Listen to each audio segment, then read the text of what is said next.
Jaganmohan Reddy route మార్చారు, దూకుడు పెంచారు, ప్రభుత్వాన్ని డిఫెన్స్లో నెట్టాలని ఆశిస్తున్నారు. అందుకు తగ్గట్టుగా వ్యూహాత్మకంగా వ్యవహరించే ప్రయత్నం చేస్తున్నారు. చాలా ఆసక్తికరం.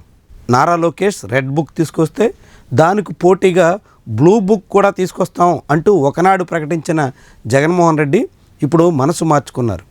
ఇప్పుడు బుక్ కాదు, ఏకంగా యాప్ తీసుకొస్తున్నారు.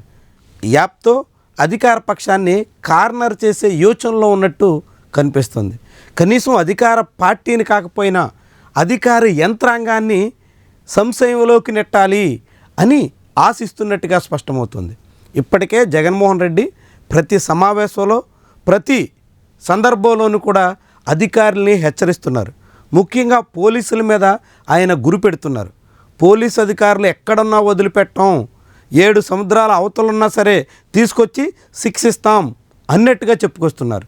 తద్వారా ఇప్పుడు అధికార పార్టీకి అండగా వ్యవహరిస్తే ఆ తర్వాత తాము వదిలిపెట్టబోము అనేటువంటి హెచ్చరికను జగన్మోహన్ రెడ్డి పదే పదే చేస్తున్నారు.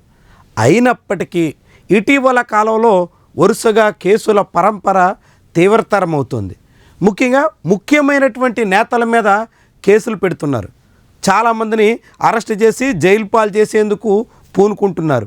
ఇప్పటికే జగన్మోహన్ రెడ్డి సన్నిహితులుగా ఉన్న చెవిరెడ్డి భాస్కర్ రెడ్డి, పెద్దిరెడ్డి మిథున్ రెడ్డి ఇద్దరూ జైలు పాలయ్యారు. లిక్కర్ స్కామ్లో మరికొన్ని అరెస్టులు కూడా ఉండొచ్చు అనే ప్రచారం జరుగుతోంది. ఇలాంటి తరుణంలో జగన్మోహన్ రెడ్డి పోలీస్ యంత్రాంగాన్ని ఉక్కిరి బిక్కిరి చేసే యోచనలో ఉన్నట్టు కనిపిస్తోంది. అధికార పార్టీ చెప్పినట్టుగా యథేచ్ఛగా నిర్ణయాలు తీసుకుందామంటే ఆ తర్వాత ఏమవుతుందో అనే ఆందోళనకు పోలీసులను నెట్టాలి అనే యోచనలో జగన్మోహన్ రెడ్డి ఉన్నట్టుగా కనిపిస్తోంది. దానికి తగ్గట్టుగానే ఇన్నాళ్లుగా మాటలు చెప్తున్నటువంటి జగన్మోహన్ రెడ్డి ఇప్పుడు యాక్షన్లోకి దిగారు. నేరుగా ఒక యాప్ రూపొందించడమే కాకుండా దాన్ని డిజిటల్ లైబ్రరీతో అనుసంధానం చేసి మొత్తం క్యాడర్ ఎక్కడెక్కడ ఇబ్బంది పడుతున్నారు, ఎలాంటి సమస్యలతో సతమతమవుతున్నారు, ఎవరి వల్ల ఇబ్బందులకు గురవుతున్నారు, ఇలాంటి అంశాలన్నీ పొందుపరుస్తాం అన్నట్టుగా చెప్తున్నారు. రేపు అధికారం దక్కితే ఆ మొత్తం యాప్లో ఉన్నటువంటి డేటా ఆధారంగా ప్రతి ఒక్కరి మీద చర్యలు ఉంటాయి అంటూ జగన్మోహన్ రెడ్డి హెచ్చరిస్తున్నారు. కేవలం అధిష్టానం తన దృష్టికి వచ్చినటువంటి అంశాల్లో కేసులు సంబంధించినటువంటి విషయాల్ని నోట్ చేసుకోవడం, దానికి అనుగుణంగా చర్యలు తీసుకోవడం, దీనికే పరిమితం కాకుండా ఏకంగా క్షేత్రస్థాయి వరకు పార్టీ క్యాడర్ ఎదుర్కొంటున్నటువంటి అన్ని సమస్యల మీద కదులుతాం, అందరికీ తగిన రీతిలో శిక్ష వేస్తాం అనేటువంటి రీతిలో హెచ్చరించడం ద్వారా అధికార యంత్రాంగాన్ని నియంత్రించే పనికి పూనుకున్నారనేటువంటి అంశం బోధపడుతుంది. అయితే ఇది ఎంత మేరకు ఫలితాన్ని ఇస్తుంది?